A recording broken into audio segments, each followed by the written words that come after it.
Trade République, la banque pour mieux dépenser, épargner et investir présente Sud Radio, les incontournables de l'argent. Thomas Binet. Bienvenue dans ce nouvel épisode d'Oser investir les incontournables de l'argent. Je suis accompagné par notre expert Mathias Bassino, directeur des marchés européens de la néobanque Trade République. Nous allons parler de gestion passive. Alors Mathias, pourquoi la gestion passive est un bon outil pour les néophytes ? Alors, quand on investit son argent, l'un des objectifs qu'on peut avoir, c'est de faire mieux que les gérants professionnels, ceux qui gèrent des fonds d'investissement. Pour ça, les particuliers peuvent s'appuyer sur ce qu'on appelle les indices boursiers. Et un indice boursier, c'est par exemple le CAC 40 ou le S&P 500. C'est une catégorie d'actions qui sont les plus grosses, par exemple, d'un pays ou d'un secteur d'activité. L'indice le plus connu en France, c'est le CAC 40, les 40 plus grosses entreprises françaises. Et là, il n'y a pas de gestion, il y a juste les 40 plus grosses. Et régulièrement, tous les 6 mois, tous les ans, on met à jour, exactement comme la Ligue 1 par exemple, la Ligue de foot où les 2 moins bons descendent et les 2 meilleurs remontent.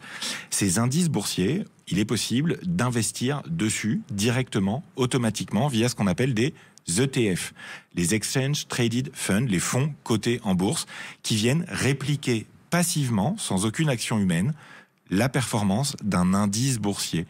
Eh bien, il y a un exemple que je prends souvent, qui est celui du meilleur gérant du monde, qui s'appelle Warren Buffett, qui est un Américain, et qui a fait un test.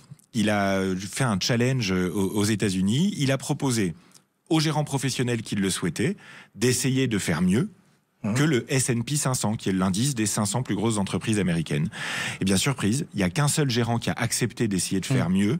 Et il a échoué puisque une fois les frais prélevés, Warren Buffett avec son bête S&P 500 avait fait quasiment 100% de performance, alors que le gérant avait fait beaucoup moins. Donc on a coutume de dire que la passivité en bourse est un bel outil si on réplique les indices boursiers. Parce que les indices, ils ont ce mécanique auto-nettoyant comme la Ligue 1. Les plus petits, ceux qui diminuent de taille, sortent. Et ceux qui grossissent rentrent automatiquement. Mais Mathias, l'exemple que vous nous avez donné n'est pas plutôt une exception qu'une règle en fait ? Alors, on pourrait le penser, c'est une expérience intéressante qui avait été faite par Warren Buffett, mais la réalité, c'est que tous les ans, l'entreprise Standard & Poor's fait une étude qui s'appelle l'étude Spiva et qui démontre tout simplement que depuis à peu près une 50aine d'années, il n'y a que 5 à 10% des gérants professionnels qui font mieux que les indices boursiers. Pourquoi ? Parce que les gérants professionnels, pour rémunérer leur travail, prennent des frais. Et une fois qu'on enlève ces frais, on a une performance qui est, pour 90% des gérants, inférieure à un indice boursier tout simple. Mais alors comment on peut profiter de ces gestions dites passives ? Pendant très longtemps, c'était assez difficile d'accéder aux indices boursiers pour les particuliers.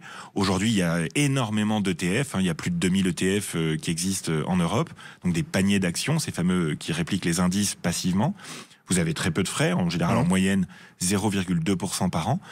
Ils ont des prix unitaires souvent très faibles. Par exemple, vous avez des indices mondiaux comme le MSCI World avec des ETF accessibles à partir de 5 €. Donc c'est devenu aujourd'hui très accessible. Et les ETF, vous pouvez les mettre sur un compte titre, sur un PEA pour ceux qui sont sur les entreprises européennes, éventuellement dans une assurance vie ou un PER. Alors restons sur les ETF dont vous venez de nous parler il y a un instant. Ils répliquent donc la situation économique. Mais alors, que se passe-t-il, Mathias, en cas de crise ?